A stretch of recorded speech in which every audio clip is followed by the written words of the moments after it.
So the NFL season starts in only 6 days, and there was a ton of Dolphins news yesterday. So jumping right into that, starting off with some roster moves that were made, Jalen Ramsey, Robert Jones, and Jeff Wilson were all put on the IR. And just as a reminder, if you're on the IR, you're out for a minimum of 4 weeks and could obviously be out beyond that timeline. But with those guys being put on the IR, Justin Bethel, Tyler Croft, and Perry Nickerson were all signed back to the team.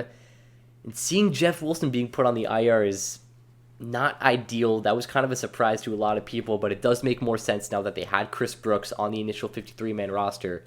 But going over the running back group going into week one and probably beyond that until Jeff Wilson comes back, or unless they make some type of move, it'll be Raheem Mostert, Salvon Ahmed, Devon Achane, and Chris Brooks, and then obviously Alec Ingold. We're going to talk about him in a bit because he got a new deal. And I can't say I'm comfortable with that running back group. Even with Jeff Wilson, it's definitely a little bit concerning. But I saw some type of stat that's saying with the Kyle Shanahan running offense, the first year with that offense, I think the run game is like the bottom 5 in the league, and then the next year it jumps up to the top 10. Hopefully that can happen because the run game last year wasn't too smooth. Bringing in Jonathan Taylor would have been fantastic, but the Colts wanted Jalen Waddle and Christian Wilkins and some other guys, so obviously Chris Greer hung up the phone immediately. But it's going to be interesting seeing how that run game comes out, especially week one against the Chargers. But moving on to the other position group, cornerback, because that's also another one with Ramsey being out, and also Nick Needham is on the PUP, so he's going to be out for the first 4 weeks also. Opening up in week one, it's going to be Xavier Howard, Kader Kohu, Eli Apple, Cam Smith, Perry Nickerson, and Justin Bethel. And it's looking like it's going to be Xavier Howard and Eli Apple on the outside, Kader Kohu in the slot position. We know Kader Kohu's a beast, but is he able to keep up with those speedy inside receivers? I guess we'll see. But in that new Vic Fangio system, in that type of scheme defense, we'll see what he's able to provide. But that cornerback group is taking a big time hit without Jalen Ramsey, and it sucks that injuries are already taking over our season, and week one is still a week away. But moving on, Alec Ingold has signed a 3-year extension with the Dolphins. You love to see that. He signed a 2-year deal last offseason, so now he's locked in through 2026. He's such a fan favorite for the Dolphins, and he was such a big part of our offense last year.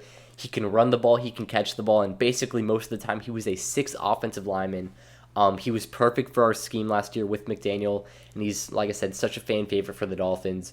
But I'm pretty sure that the base contract of this deal is around 3-year, $12 million. So he's got $4 or $5 million in incentives that he can add.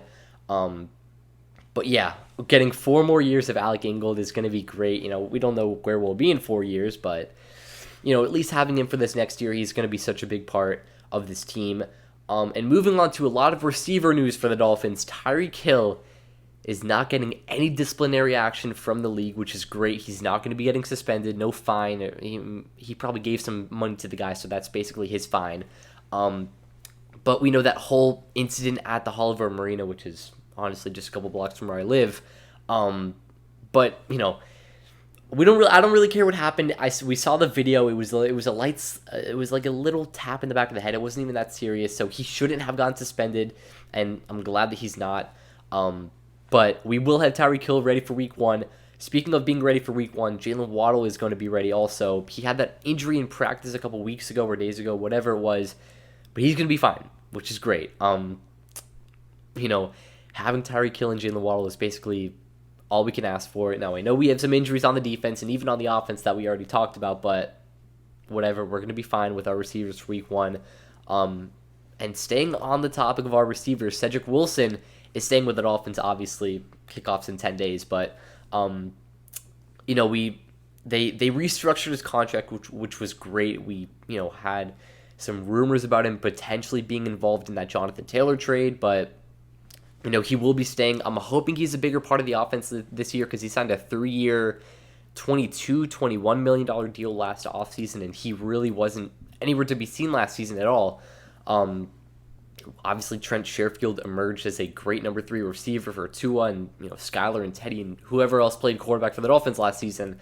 But I'm hoping that Cedric Wilson can have a way bigger part of the offense this year. Hopefully he can evolve it to wide receiver 3 and actually make some, playing time worth of that contract that we gave him. But either way, that'll wrap up. My predictions are going to be coming out real soon, division by division, and then also award predictions will be coming out hopefully all before Thursday, but it might be also after that. But, we'll see what happens. Man, NFL season kicks off in 6 days, and then the Dolphins season kicks off in 9 days. I'm so hyped right now. But either way, that'll wrap up. Hope you guys enjoyed. Have a great day. Peace.